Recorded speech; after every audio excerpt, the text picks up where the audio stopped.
Et bonjour à tous, c'est John Jodan, bienvenue dans cette nouvelle vidéo les amis, review de l'épisode 8 de la saison 4, la saison finale de SNK Shingeki no Kyojin.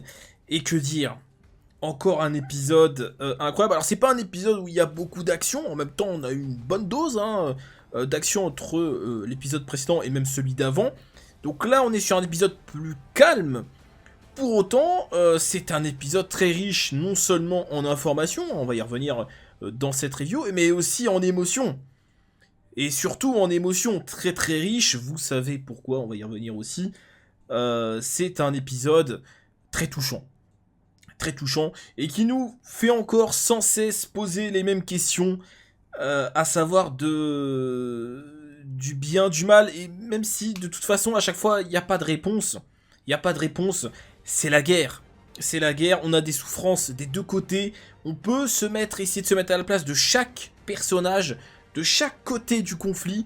Et tu te dis, ah mais je comprends, C'est, on est tiraillé entre ces deux, finalement entre les Eldiens de l'île du Paradis, qu'on suit depuis le début, et les Eldiens qu'on a appris à apprécier en ce début de saison. Ils ont quand même pris le temps voilà, de nous faire apprécier ces personnages. On s'est un peu attaché à eux, bon pas autant qu'à ceux de l'île du Paradis parce que ça a duré beaucoup moins longtemps, mais quand même. Et du coup on se retrouve vraiment dans une situation très difficile dans cet épisode. Alors bon, côté visuel, on commence par le côté visuel. Alors c'est pas un épisode qui est censé être impressionnant, c'est un épisode où on raconte des choses et où il y a de l'émotion. Donc c'était très beau, enfin j'ai rien de spécial à dire sur l'animation, tout ça, c'était très propre. Par contre, ce qu'on peut dire, c'est qu'au niveau des expressions faciales, mais c'est une dinguerie monumentale. Que ce soit les expressions faciales de tristesse, de désespoir, que ce soit, encore une fois, côté avec Gabi, Falco, etc., ou côté du bataillon d'exploration, au moment où, évidemment, comme vous le savez, Sacha meurt, c'est de la folie. Les visages et tout, voilà, tu ressens les émotions. Évidemment, je parle tout de suite des musiques, elles sont parfaites. Pour moi, elles sont parfaites, il n'y a rien à redire, ça colle parfaitement à ce qui se passe. Donc de ce point de vue-là, c'est un sans faute. Et de la même manière, pour certaines expressions faciales dans des reines, qui, dans un premier temps, on va avoir un RN totalement... comment on pourrait dire ça, qui est en mode je m'en bats les couilles. Voilà, bon bah il vient de se passer certaines choses, je m'en tape. Et à la fin, on va voir, c'est vrai que depuis le début de cette saison, dès lors qu'on a vu Eren, il est impassible. On le reconnaît même pas. Il est impassible. Eren, c'était un personnage quand même très enjaillé, voilà. Un personnage qui parlait beaucoup, qui s'exprimait énormément. Et là, depuis le début de saison, on a un personnage totalement impassible, qui parle très peu, qui a très peu, enfin voilà, on lit très peu d'émotions sur ce visage, et c'est totalement fait exprès, n'est-ce pas? Mais à la fin de l'épisode, on va quand même voir un Eren qui prend un peu conscience quand même de ce qui vient de se passer. En même temps, voilà, c'est quand même assez important, mais on y reviendra à ce moment-là. Bon, donc côté visuel, côté mise en scène, côté ambiance, c'est un sans faute. Hein, les gars, je pense que là... on peut être à peu près tous d'accord, c'est un sans faute. Alors, on va reprendre l'épisode dans l'ordre, évidemment, puis on va commenter tout ça. On commence l'épisode, parce qu'on était resté sur Reiner qui se relève, dans l'épisode précédent. Donc c'est vrai que ceux qui n'ont pas lu le manga, pouvaient se dire, peut-être qu'il va y avoir un combat, il va y avoir un truc. Mais en fait, non, pas vraiment, parce qu'il y a un échange de coups, Eren met une mandale pas possible à Reiner qui s'étale instant. Mais l'objectif de Reiner n'était pas de porter vraiment un coup à Eren, mais de récupérer Porco. Et ça, il l'a fait. Et c'est déjà pas mal. Hein, c'est déjà pas mal. Du coup, Porco sauvé, in extremis. Parce que Eren allait le bouffer. Eren allait le bouffer. On rappelle qu'Eren, à ce stade-là, il a le titan originel. Donc il peut pas s'en servir, mais il a le titan original. Il a le titan assaillant, forcément. Il a le titan marteau. Donc là, il allait potentiellement récupérer un 4ème titan. Bon. Malheureusement pour lui, Reiner était intervenu et il a fait son job. Hein, j'ai envie de dire que il a fait ce qu'il pouvait. Et il a sauvé, Porco, ce qui est en soi, quelque part, un geste assez symbolique, parce qu'on rappelle que à la base, on se rappelle que Marcel, le frère de Porco, il est mort en protégeant Reiner. Et là, Reiner vient de protéger Porco, le frère de Marcel, frère que Marcel voulait protéger par-dessus tout. Donc le geste est beau quand même, le geste est beau, il faut le dire. Et c'est une belle scène. Alors j'aime bien au moment où... parce qu'on a ensuite Eren qui sort son titan, qui est vraiment à bout d'énergie, enfin il a plus d'énergie. Et donc il se dit, bon bah on y va, hein, on y va. Et c'est vrai qu'on a encore un Eren... Il regarde Reiner en mode... J'espère que t'as... En fait, son regard, je l'interprète en mode... T'as bien bouffé, hein. Attends mon frérot, c'est pas fini, c'est pas fini. Je m'en vais. Pour l'instant, je m'en vais. Mais je reviens. D'ailleurs, il lui dit à bientôt. Hein. Il dit Matana, à bientôt. Donc, vraiment, c'est ça. T'as bien bouffé, mais t'en fais pas, c'est pas fini. Tu vas en bouffer encore. On enchaîne ensuite avec la scène. Et là où je vous disais que les expressions faciales sont légendaires dans cet épisode. Et en fait, quand je dis ça, ça veut dire que c'est pas que c'est forcé. Enfin, c'est beau. Bien sûr que c'est très beau, mais ce que je veux dire, c'est que avec le visage du personnage, tu comprends, ils ont pas besoin de parler, et c'est ce qui se passe, au moment où ils remontent au niveau de l'espèce d'aéronef, on a Armin qui arrive pour les rattraper, il y a aucun dialogue. Pourtant, on rappelle, Armin et Karen, d'habitude, ça discute, c'est son meilleur pote, quoi, là, il ouvre, il le regarde, il y a plusieurs plans, mais ils veulent tous dire la même chose. C'est ouais, d'accord. Est-ce que t'es conscient de ce qui vient de se passer? Est-ce que t'es conscient de ce qu'on a fait? Est-ce que c'est vraiment ça? Est-ce que c'est ça qu'on voulait? On a un Armin voilà, qui est traumatisé de ce qui vient de se passer. Et même s'il retrouve son pote, parce que bon, c'est pas exactement pour l'instant depuis quand il était parti, je pense qu'on le saura un peu plus tard au niveau des détails. Mais voilà, on a un regard qui veut tout dire, ouais, ok, ouais, bon. Et ensuite, c'est très dur, c'est très très dur. C'est très très dur. Et là, on a une scène qui est assez jouissive, hein, il faut bien le dire. Ça rappelle des bons souvenirs, quelque part, si on peut dire ça comme ça. C'est Levi qui arrive devant Ren et qui lui met une mandale pas possible. Je crois que c'est un coup de pied. Hein. Il lui met une grosse mandale, ou un énorme coup de pied, j'ai un doute. Et puis, il lui dit, ouais... Ah, ça m'avait pas manqué, tiens, genre... justement, justement, dans le sens, ça m'avait manqué de te mettre des bonnes corrections comme ça, parce qu'on se rappelle, hein, vous savez, dans le tribunal, je sais plus dans quelle saison, bah, c'était la saison 1, hein, dans le tribunal, au moment où Levi démonte Eren, bon, c'était fait exprès, hein, par rapport à ce qu'il voulait entreprendre avec Erwin, mais quand même, voilà, il avait démonté, comme on dit, bon là, c'est pas autant, hein, il a juste mis un coup. Mais ouais, il dit, ah non, ça m'avait manqué, tiens, de défoncer. Et là, on a un Eren impassible. Il en a rien à foutre. Il le regarde avec ses yeux vides. Regard vide, les gars. Regard vide. Alors, rappelle, tu vas me dire, mais pourquoi Levi est en colère? Alors, et c'est là, bah, je pense que vous avez compris, vous avez vu l'épisode. Mais cette opération qui vient de se dérouler, c'est pas quelque chose qui était prévu dans l'absolu. C'est Eren qui les a contraints à agir. Pour ceux qui pensaient, parce qu'en fait c'est ce que tout le monde pense, quand tu t'as pas lu le manga, tu vois ce truc là pour la première fois. Quand j'ai lu le manga, c'était pareil, tu te dis, c'est une opération, enfin tout était prévu, tout était organisé. Alors oui, ils ont organisé l'opération, mais ça a été forcé. C'est-à-dire que même si à un moment donné, ils voulaient attaquer Mar, là ça a été forcé parce que Eren les y a contraints. On nous l'explique juste après, hein. Donc en gros, ils sont pas contents, hein, même si on pourrait dire, bon, c'est une victoire, oui, mais ils sont pas contents. Parce qu'en gros, c'est Eren qui les a forcés à intervenir pour le récupérer. Donc là, ils sont... c'est pour ça que Levi, il le démonte quand il arrive, parce qu'en gros, c'était très risqué comme opération, hein, c'était extrêmement risqué. Mais malgré tout, et donc c'est là aussi, on commence à avoir de la révélation, il y a Levi qui dit, ouais, mais bon, sois content parce que ton plan, il a bien fonctionné. Ouais, plan. Oui, peut-être oui, l'attaque elle a bien fonctionné. Et tu commences à avoir de la fumée.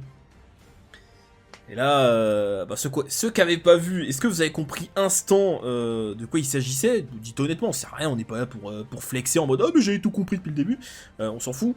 Hein, ceux qui n'avaient pas eu le manga, qui avaient vu que l'anime, est-ce que quand vous avez vu la fumée, vous avez fait pause et dit mais c'est quoi? C'est qui?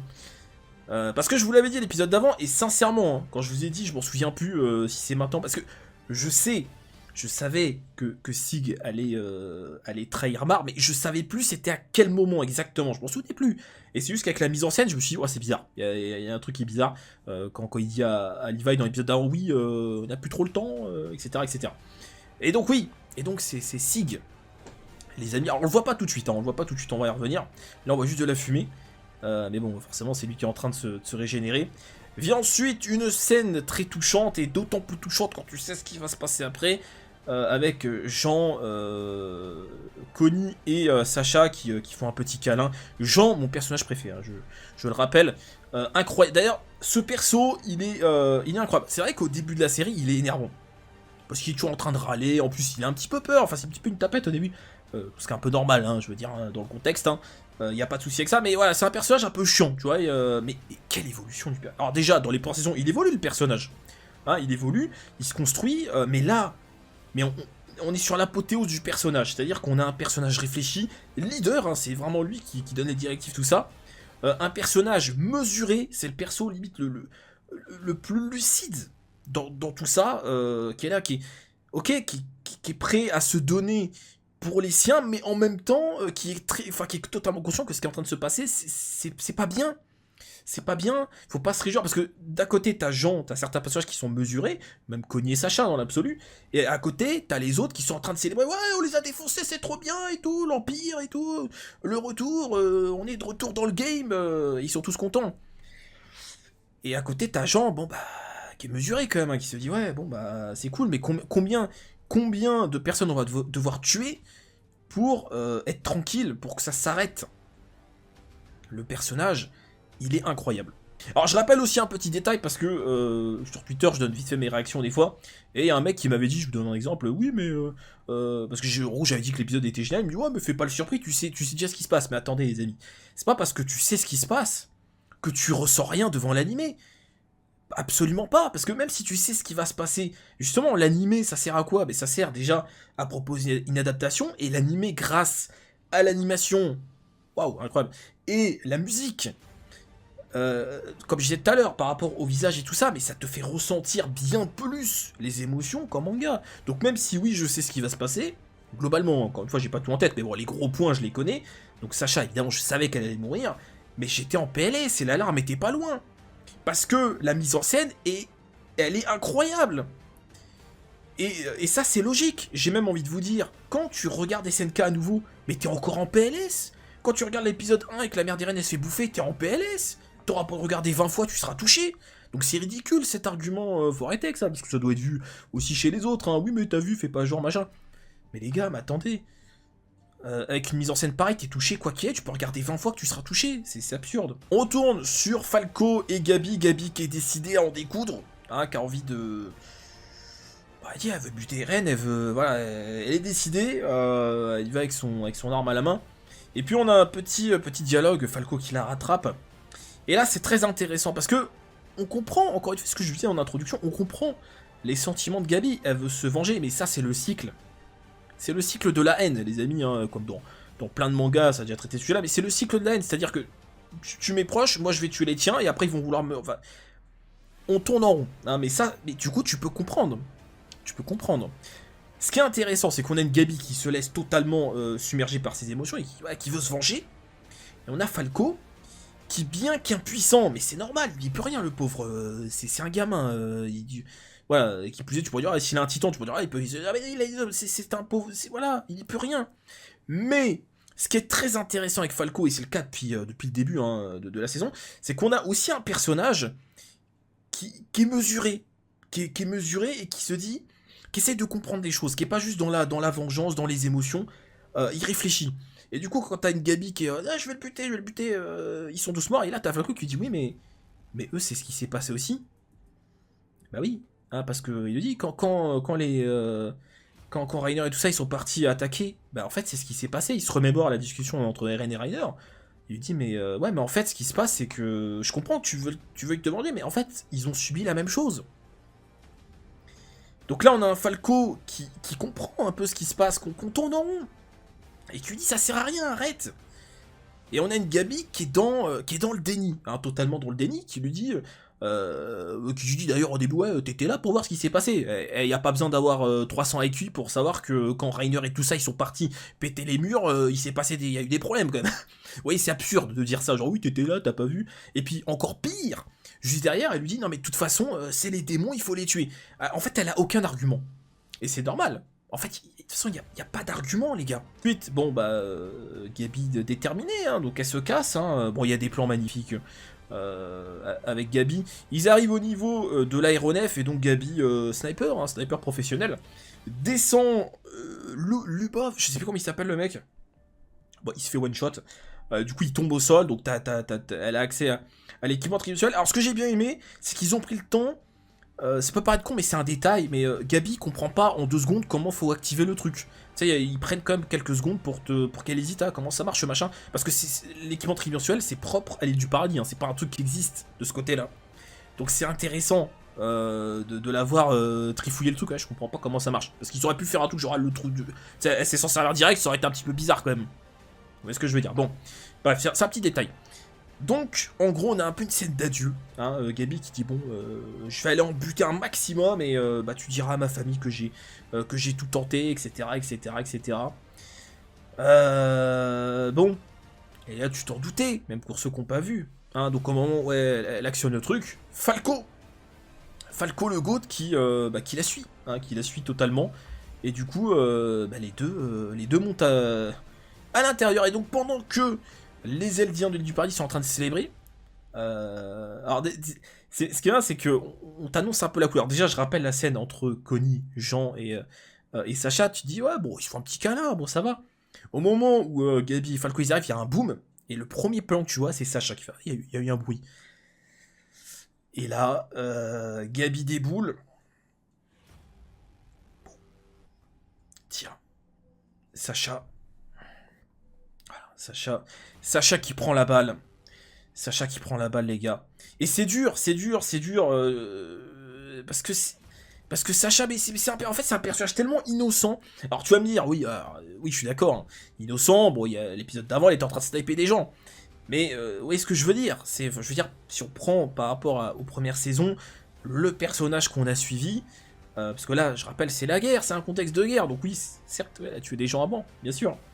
Mais quand on repense à ce personnage, si innocent, voilà, qui au début volait de la vie, voulait bouffer, machin, voilà, c'est dur, c'est... Et toute Mimi là, et... Ben, voilà.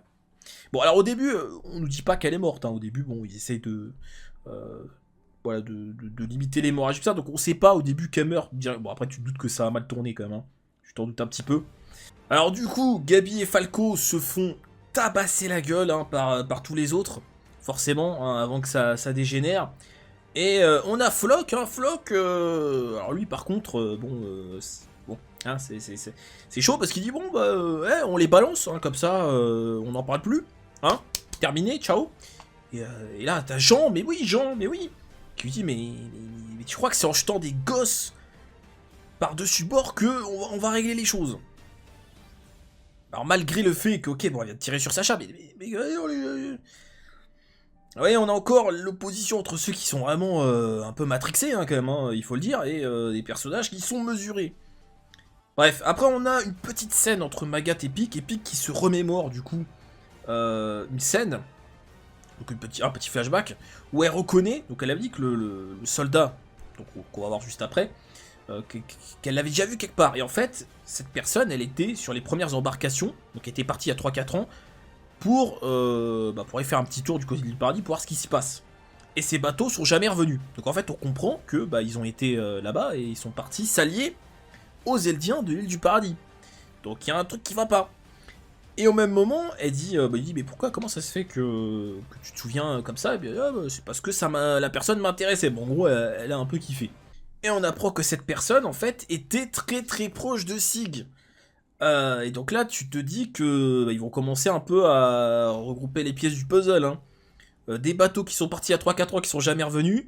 Avec, il y avait cette personne-là à bord, et là, du coup, elle est là, et visiblement, elle est du côté eldien. Allié de Sig. Sig, c'est un peu bizarre ce qui s'est passé.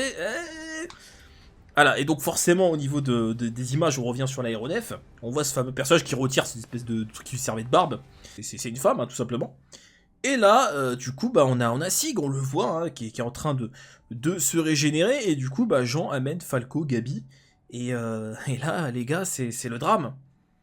C'est le drame parce qu'il y a 2 minutes en plus, Gabi dit oui, on va reprendre le flambeau. L'esprit de Sig est encore en nous. Et là, juste après, il le voit là. Ah, alors on peut le dire. Et là, ils disent, donc là, il dit, mais qu'est-ce que vous foutez là? Et toi, qu'est-ce que tu fais là? Eh oui, le traître. Le traître, les gars, le traître, donc Sig, qui trahit Mar. Eh oui. Eh oui, parce que le but de l'opération, au-delà de porter un énorme coup à l'ennemi, c'était que Sig soit récupéré, en fait. Pour réunir à la fois Eren, qui a le pouvoir du titan originel, avec quelqu'un de sang royal, pour pouvoir éventuellement s'en servir. Enfin, se servir du pouvoir de l'originel. C'était un des objectifs. Très très important. Alors là, j'aime beaucoup un petit peu la scène commencer. Voilà, t'as un Sig qui arrive et qui dit ouais, bon bah alors, ça s'est bien passé, Sig, machin, votre plan. Il lui dit ouais, grosso modo, ça a été, sauf quelques erreurs de calcul. Et après, là, t'as Anti qui dit mais c'est qui ces gosses Ou alors c'est Levi qui dit. Et là, il dit t'as un plan sur Sig, il fait des erreurs de calcul. Ah ok. Ok. Bref, donc bon, du coup, hein, tout le monde est un peu en PLS. Hein. Mais en fait, on n'a pas trop de dialogue. Hein, au final, entre Falco, Gabi, on va surtout avoir du dialogue par rapport à Eren, etc. Puisque du coup, c'est là qu'on vous explique, comme je l'ai dit tout à l'heure, que l'opération qui vient de se dérouler, elle a été forcée par Eren. Vous savez les fameuses lettres qu'il a envoyées? Bah, c'était pour prévenir d'où il est, parce que visiblement, eux ne le savaient pas, où il est, qu'est-ce qu'il fait et quel est le plan. C'est ça qu'il a envoyé. Hein, avec les fameuses lettres. Et donc, bon, bah, on a Hansi qui dit, ouais, bah, à chaque fois que tu t'es fait enlever, vous savez, dans la première saison, on est à chaque fois venu te chercher, hein, au péril de nos vies, plein de camarades qui sont morts. Et là, tu nous forces la main, tu savais qu'on allait venir, qu'on n'avait pas le choix. Et effectivement, on est venu, mais du coup, ok, mais toi, tu as confiance en nous, certes, maintenant, nous, c'est plus trop le cas. Et en même temps, on comprend. Hein, parce que ce qu'il vient de faire, il aura forcé la main, sauf qu'il y a des gens qui sont morts quand même dans le processus. Hein. Alors, dans tous les cas, on est bien d'accord qu'il fallait bien qu'à un moment donné, ils fassent quelque chose, parce que dans tous les cas, ils allaient se faire attaquer eux. Hein. C'est qu'une question de temps. Mais le fait de forcer l'opération, bah, c'est pas cool. Bref, et là, on se fait un petit peu stopper dans le dialogue. T'as Connie qui arrive, en pleurs. Et qui annonce que Sacha est décédé. Et là, t'as une musique qui se lance, qui est extrêmement triste, hein, qui est parfaitement placée. Et donc Sacha est morte, hein, je veux dire, voilà. T'as Mikasa qui pleure, Armin qui pleure. Tout le monde est en PLS. Et nous aussi. Ah, nous aussi, on est en PLS, les amis. On est en PLS. Et là, on a Eren qui pose une question, qui demande à Connie quels ont été ses derniers mots. Et voilà, Connie qui dit... oui, bah, elle a dit qu'elle voulait manger de la viande. Et là, on a Eren. Au début, t'as l'impression qu'il rigole. Mais en fait, non. Enfin, non. Et c'est pas ça, c'est juste que il se remémore. Je vous l'ai dit tout à l'heure, les premiers moments, hein, les premiers moments de Sacha, tout ça, quand elle volait de la viande, tout ça, etc. Et non, il est en colère. Il est en colère parce que même si on voit que le perso, il a été global, début de saison, totalement impassible. Cette scène permet quand même de se rendre compte que il tient à ses amis. Il tient aux siens. Et on le voit à ça quand même, malgré tout ce qui se passe. Voilà, il est en colère. Il est en colère et il déplore ce qui s'est passé. Il est pas content. Il est pas en mode je m'en fous que Sacha soit morte, pas du tout. Et ça permet quand même de s'en rendre compte. Voilà, et l'épisode se termine là-dessus. Alors oui, on a Jean qui lui dit ouais mais Eren, en fait, c'est ta faute. C'est ta faute. Alors après... c'est vrai, mais en même temps, j'ai envie de dire, de toute façon, quoi qu'il arrive, même si Eren ne les avait pas forcés à intervenir là, la guerre était imminente. Que ce soit eux qui attaquent avant ou Mar, la guerre était imminente, hein, j'ai envie de dire. Hein. Alors certes, là tout de suite, Sacha est morte, parce que Eren les a forcés à venir maintenant, mais qui dit qu'elle serait pas morte dans d'autres conditions, enfin, vous voyez ce que je veux dire. Donc c'est difficile, c'est vrai, mais en même temps... c'est la cruelle vérité, la cruelle réalité du monde des SNK hein, dans lequel évoluent les personnages. On verra bien la suite. Sur ce les amis, n'hésitez pas à me dire en commentaire ce que vous avez pensé de tout ça. Le petit pouce bleu, on n'hésite pas à s'abonner si ce n'est pas déjà fait. Des bisous à tous, à très bientôt. Salut!